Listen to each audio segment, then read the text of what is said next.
Rajiv Gandhi centre for advanced technology की ओर से जयपुर सूचना केंद्र सभागार में अंतर्राष्ट्रीय महिला दिवस पर एक कार्यक्रम का आयोजन किया गया, जिसमें मुख्य अतिथि उषा शर्मा ने मुख्य अतिथि के रूप में शिरकत की। आरकेट के औद्योगिक भागीदार कंप्यूटर सॉफ्टवेयर कंपनी अडोब की ओर से ग्रामीण और स्वयं सहायता समूह की महिलाओं के लिए ग्राफिक डिजाइनिंग का पाठ्यक्रम भी शुरू किया गया। इस दौरान आरकेट और वनस्थली विद्यापीठ के मध्य एक MOU भी हुआ है, जिसके तहत उन्नत प्रौद्योगिकी क्षेत्र में आरकेट वनस्थली के विद्यार्थियों और शिक्षकों को ट्रेनिंग उपलब्ध कराएगा और उन्नत प्रौद्योगिकी के क्षेत्र में काम करने के इच्छुक अभ्यर्थियों और विद्यार्थियों को अपने औद्योगिक भागीदारों के साथ सहयोग करेगा। उषा शर्मा ने इस मौके पर कहा कि महिलाओं को अपनी शक्ति और महत्व का एहसास होना चाहिए।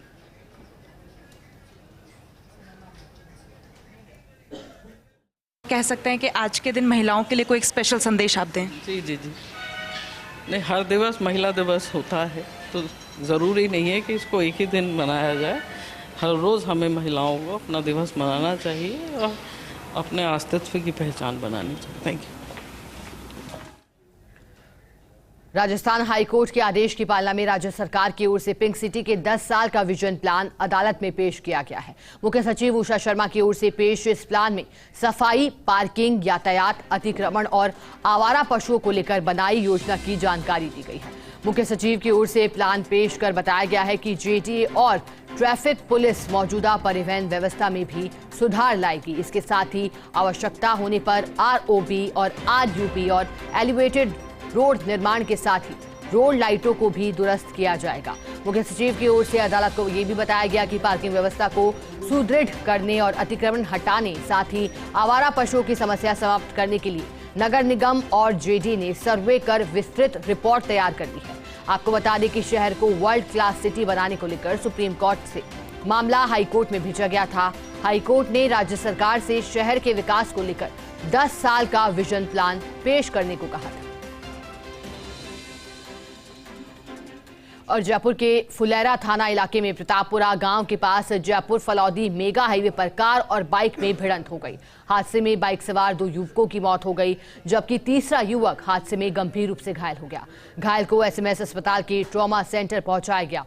हादसे में भिड़ंत इतनी तेज थी कि बाइक के परखच्चे तक उड़ गए। वहीं कार का आगे का हिस्सा भी पूरी तरह से क्षतिग्रस्त हो गया। हादसे के बाद करीब 30 मिनट तक सड़क मार्ग बाधित रहा, तो वहीं कार चालक मौका देखकर वहां से फरार हो गया।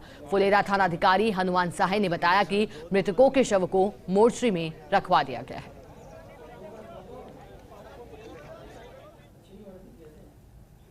और चलिए अब बात वकीलों के न्यायिक कार्य बहिष्कार मामले की, जिसको लेकर स्वयं प्रेरित प्रसंज्ञान याचिका पर जस्टिस MM श्रीवास्तव और जस्टिस विजय बिश्नोई की खंडपीठ में सुनवाई हुई है। हाईकोर्ट ने जयपुर और जोधपुर बार एसोसिएशन सहित रजिस्ट्रार जनरल द्वारा दी गई लिस्ट के मुताबिक सभी बार के पदाधिकारियों को नोटिस जारी किए हैं। बार अध्यक्ष और महासचिव को भी नोटिस जारी किए हैं। अदालत ने शपथ पत्र प्रस्तुत कर पदाधिकारियों को शपथ पत्र प्रस्तुत कर स्पष्टीकरण देने के लिए कहा है।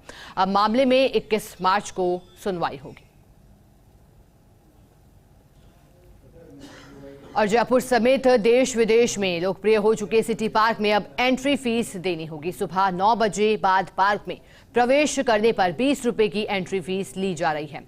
पार्क में घूमने वाले पर्यटकों ने इस व्यवस्था का स्वागत भी किया है। पहले ही दिन बड़ी संख्या में लोगों ने टिकट लेकर सिटी पार्क का दीदार किया है। पेश है एक खास रिपोर्ट, जरा देखिए। अपनी खूबसूरती और विशेष आकर्षण के दम पर जयपुराइट्स और पर्यटकों की पहली पसंद बने सिटी पार्क में प्रवेश शुल्क की व्यवस्था शुरू की गई है। पहले दिन बड़ी संख्या में लोगों ने टिकट लेकर सिटी पार्क के दीदार किए। हालांकि सुबह 6 से 9 बजे तक पार्क में वॉक करने वाले लोगों से किसी तरह का प्रवेश और पार्किंग शुल्क नहीं लिया जा रहा, तो वहीं 12 वर्ष तक के बच्चों को भी प्रवेश शुल्क से मुक्त रखा गया है। Housing board commissioner Pawan Arora ने बताया कि सिटी पार्क में आगंतुकों को विश्व स्तरीय सुविधा देने के लिए एंट्री फीस की नई व्यवस्था शुरू की गई है। इन पैसों का पार्क के रखरखाव और अधिक सुंदर बनाने में इस्तेमाल किया जाएगा। सिटी पार्क का बेहतर रखरखाव हो सके और वहां आने वाले आगंतुकों को वही विश्व स्तरीय सुविधाएं निरंतर रूप से उपलब्ध हो सकें, इसको दृष्टिगत रखते हुए सिटी पार्क में आज से आगंतुकों के प्रवेश शुल्क की व्यवस्था की गई है। साथ ही वहाँ जो पार्किंग एरियाज़ डेवलप किए गए हैं उसमें जो व्हीकल पार्क होंगे उनके लिए भी एक बहुत ही नॉमिनल शुल्क निर्धारित किया गया है। जो लोग आएंगे उनसे 20 रुपया प्रति व्यक्ति चार्ज किया जाएगा और जो वाहन वहाँ पार्क होंगे दोपहिया वाहन से 20 रुपया और चौपहिया वाहन से 50 रुपया लिए जाएंगे।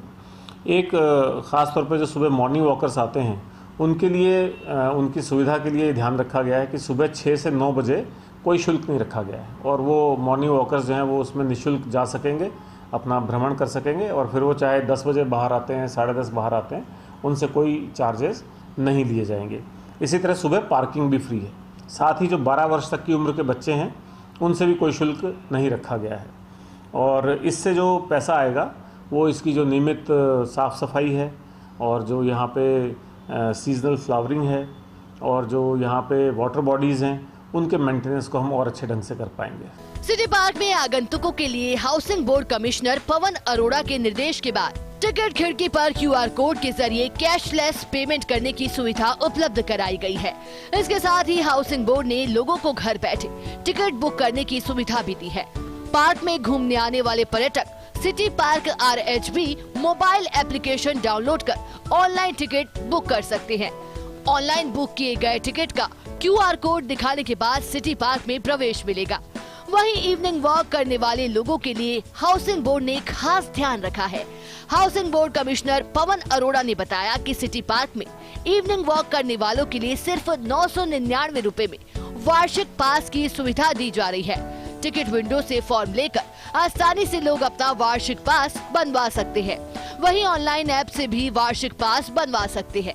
हाउसिंग बोर्ड कमिश्नर ने बताया कि पार्क में आने वाले 2 व्हीलर और 4 व्हीलर वाहनों की पार्किंग के लिए भी दरें निर्धारित हैं। उन्होंने बताया कि 2 व्हीलर के लिए अधिकतम 3 घंटे 20 रुपए और 4 व्हीलर के लिए अधिकतम 3 घंटे 50 रुपए पार्किंग शुल्क निर्धारित किया गया है। सिटी पार्क में प्री वेडिंग शूट के लिए लोगों को 10,000 रुपए प्रतिदिन चार्ज देना होगा। वहीं 50,000 रुपए प्रतिदिन की दर से फिल्म या सीरियल्स की शूटिंग की जा सकती है। ऐसा देखने में आया कि बहुत सारे लोग शाम के समय भी वॉक करते हैं, हालांकि उनका नंबर कम है, मॉर्निंग वॉकर्स ज़्यादा हैं। तो शाम के समय जो वॉक करते हैं उस समय हम चूंकि ये पहचान नहीं कर सकते कि कौन पर्यटक है, कौन केवल वॉक करने की दृष्टि से आया है, इसलिए बहुत ही नॉमिनल अमाउंट पे प्रतिदिन लगभग 2.5-3 रुपये की लागत पे 999 रुपये में ईयरली पास की व्यवस्था शुरू की गई है। वहीं जो टिकट विंडो बने हुए हैं और जो सिटी पार्क ऑफिस है वहीं पे फॉर्म उपलब्ध हैं। ऑनलाइन भी ये सुविधा उपलब्ध है। यदि कोई व्यक्ति वहाँ फॉर्म भर के टिकट विंडो पे दे देता है और 999 रुपये का भुगतान कर देता है तो उसको ईयरली पास मिल जाएगा और फिर उसको रोज कोई टिकट लेने की आवश्यकता नहीं है। सिटी पार्क की लोकप्रियता का अंदाजा इसी बात से लगाया जा सकता है कि सोशल मीडिया पर सिटी पार्क की तुलना विदेशी पार्कों से की जाने लगी है। सिर्फ वीकेंड ही नहीं बल्कि हर दिन सुबह से शाम तक पार्क देखने और घूमने वाले लोगों की भारी भीड़ दिखाई दे रही है। सिटी पार्क की इसी लोकप्रियता और खूबसूरती को बनाए रखने के लिए हाउसिंग बोर्ड ने प्रवेश शुल्क लेने का फैसला लिया है। फर्स्ट इंडिया न्यूज के लिए शिवेंद्र सिंह परमार की रिपोर्ट। राजधानी जयपुर में 23 और 24 सितंबर 2023 को इंटरनेशनल राजस्थानी कॉन्क्लेव का आयोजन होगा।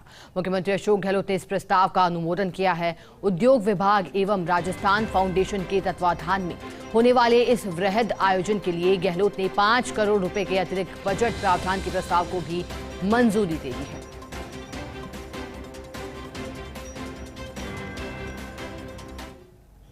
प्रदेश के खान विभाग ने बजट घोषणाओं का क्रियान्वयन शुरू करते हुए विभाग की एमनेस्टी योजना की अवधि 30 सितंबर 2023 तक बढ़ा दी है।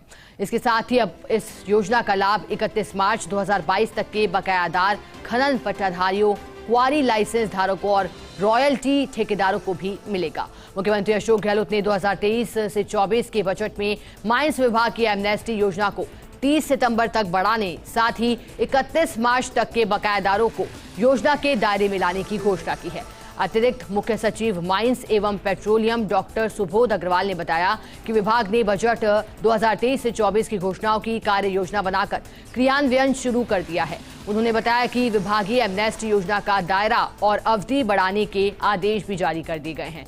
तो वहीं निदेशक माइंस संदेश नायक ने बताया कि विभाग की एमनेस्टी योजना के परिणाम उत्साहजनक मिल रहे हैं। इसका दायरा बढ़ने से और भी ज्यादा अधिक लोग लाभान्वित हो सकेंगे।